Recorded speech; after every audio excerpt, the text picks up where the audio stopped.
Hey everybody, how's it going? It's Matt, and I'm going to talk about fingering today.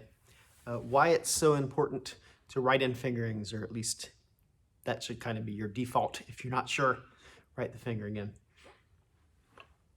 This is something a lot of people don't like to do because you're practicing, you're playing, you're enjoying the music, and then there's this whole other step of like, oh man, I gotta like get the pencil out, I gotta write a fingering in. So I think I'm probably just going to wander a bit here and talk a little bit about why I think it's so important, why I usually make my students do it, why I make myself do it even when I don't want to, and maybe that'll give you some motivation to write fingerings in your music and use consistent fingerings when you're practicing. So I'm not sure if this is helpful, but I think it's maybe interesting to consider that when we first start playing at the piano, we tend to associate, one hand position, one finger with a key. So almost everyone will tend to associate one in the right hand with C, two with D, and so on. Which is just fine because there's a lot to learn when you're first starting the piano. You're looking down, you're trying to figure out what the heck's going on down there. It looks like a bunch of black and white keys, and it can be very confusing. So we want to keep things as simple as possible. But as you advance, you start to realize that the hand is not locked into that position. In fact, it can move around quite a bit. And that's when things can get a little more complicated because you've been kind of associating one finger with one key, and then suddenly you're not. Now, in my opinion, the best teaching strategy is to pretty soon in the process start moving the hand into different positions. So in other words, instead of just playing in that C position, to have students start playing five finger patterns and all sorts of other keys. And sorry, I don't have the camera quite angled well so you can see the keyboard, but you get the idea. And the reason for that is because I think it actually adds a little bit of flexibility to the way that the mind is dealing with hand position, and it actually makes people more adept at being consistent in their fingering as they're progressing at the piano. So it would sort of be analogous to when you're learning to type on the computer keyboard. If you ever took a typing class, you have a certain way that you're going to set your hands up. But then as you get more and more adept at it, because you get so used to the keyboard and moving around, you could really type with any finger of any hand if you really needed to, because you kind of just slowly adapt to where things are on that computer keyboard. I don't know if that's the best analogy, but it is helpful to start moving around and start sensing where different fingers are on the keys and how the hand feels in different hand positions.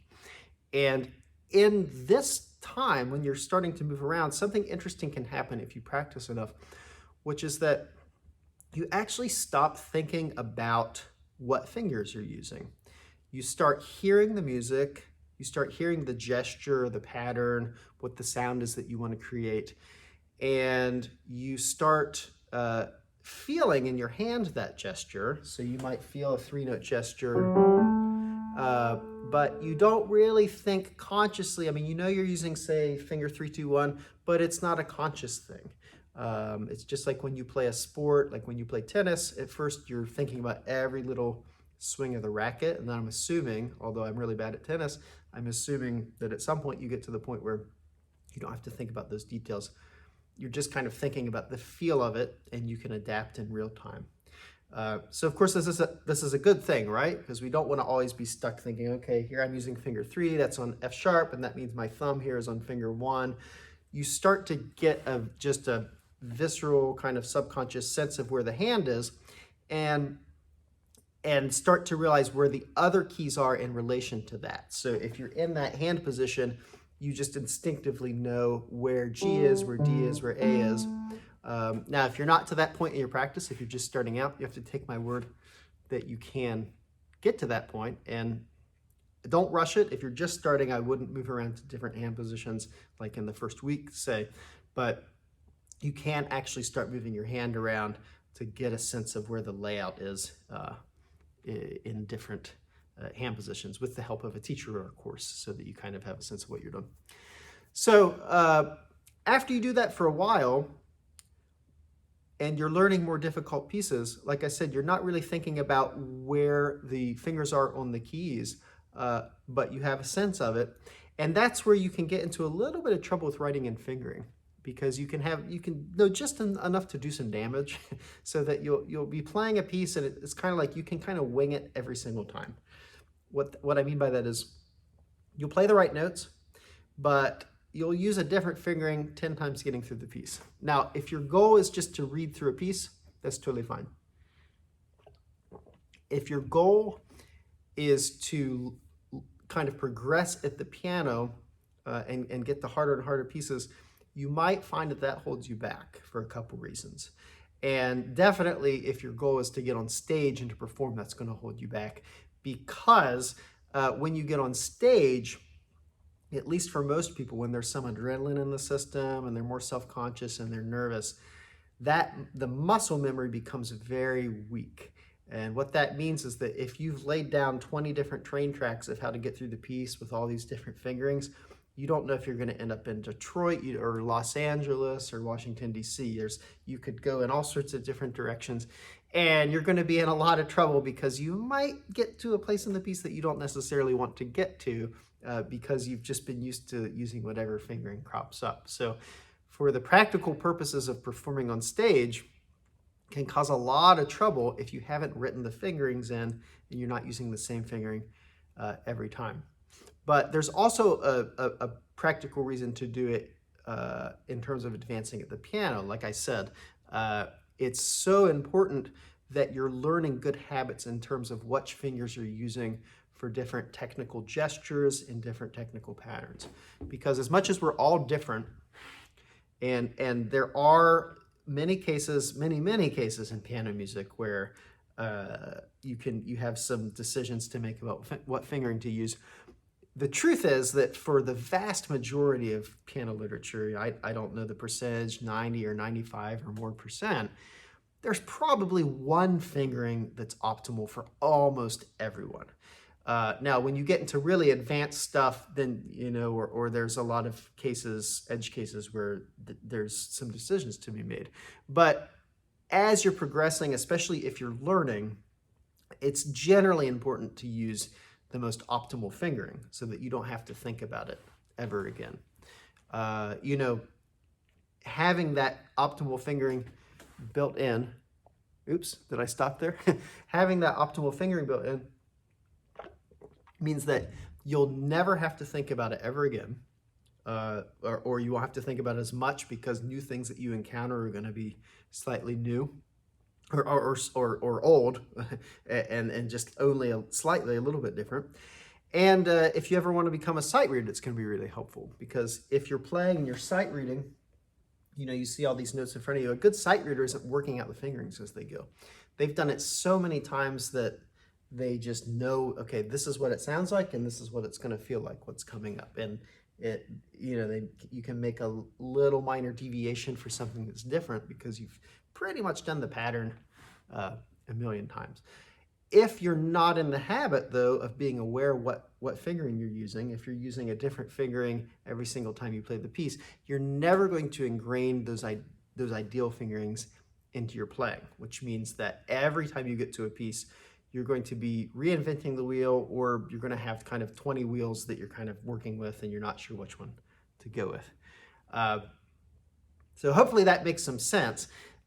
There's another practical reason just in terms of the practicing of the piece. And you especially see this when you're learning a piece, say something by Bach or something with new patterns in it that aren't repeating. So where you can just have some sort of moving 16th note line that's going into all sorts of different hand positions, or it's just material that's new to you.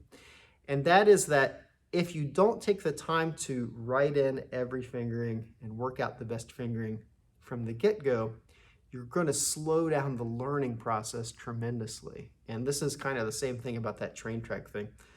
I'll often tell students, when you're learning a piece, like when you're in the learning stages of a piece, you're really laying the tracks. And too many people try to run the train before they've laid the tracks, and that doesn't go too well. In other words, you want to have everything planned out. have what finger you're going to use planned out, and lay those tracks down slowly. That means the same fingering over and over again to develop muscle memory as you slowly listen to the music. And that way, as you kind of speed the train up, you don't go off the rails because you're using the exact same muscle pattern over and over again. You'll also just avoid a lot of confusion. For whatever reason, people will sometimes, especially in stuff like Bach, they won't want to write the fingering in because I almost feel like they think they're saving time. But in reality, they're slowing themselves down quite a bit because there's all this confusion. As they're playing, they're diverting brain power to thinking about fingering every single time they play. They can't think about anything else, how it should sound, what the underlying harmony is, visualizing it, trying to memorize it. If you're more advanced, like what the counterpoint is between the lines, anything. So you're just wasting a lot of brain power every single time you play. Now, I get it that as you advance, as you become more adept at playing and reading, you have to do this less and less. So if you look at a score that I'm learning right now, there's not going to be a fingering written in every note. But still, because I had teachers make me do it when I was younger, it's still my default. So I will still default when I'm not sure to just write the finger in and get it over with. And what's cool about that is that I'll come back to pieces, years later sometimes, and I'll think, just today I was practicing, and I don't like how that sounds or how I'm fingering it. And I realized I could use a different fingering to getting up that scale. You can't see what I'm doing there, but there's kind of a weird, tricky technical thing going on. Anyway, the important point is I have the music I had written in my old fingering, and I could go back and actually physically scratch it out and write something new in. And you'll find, it's funny, you'll think you'll have kind of the ideal thing worked out, and in an advanced piece especially, you'll practice it for a while and oh, this might actually work better. But if you don't have something written down, if you don't have a record, it's much more unlikely that you're gonna do that sort of work. So you'll learn faster, you'll be more confident on stage, you'll be more musical and memorize the music faster, you'll have more bandwidth left over, you'll become a better sight reader. Did I forget anything? There's a lot of good reasons to write the fingering in as you're practicing, even if you feel like you don't need to, just kind of default to writing the fingering in. It's better to err on the side of doing it. I hope that convinced you.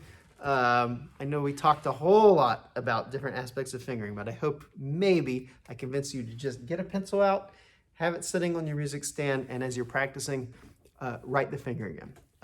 So if you like this sort of stuff, please make sure you like and subscribe to my YouTube channel. It means a lot to me, every single subscriber, and leave a comment. I try my very best to reply to all the comments I get. And I also have free piano lessons, beginner piano lessons, and technique lessons for all levels and ages. And I've left links to that below this video, and I will see you next time.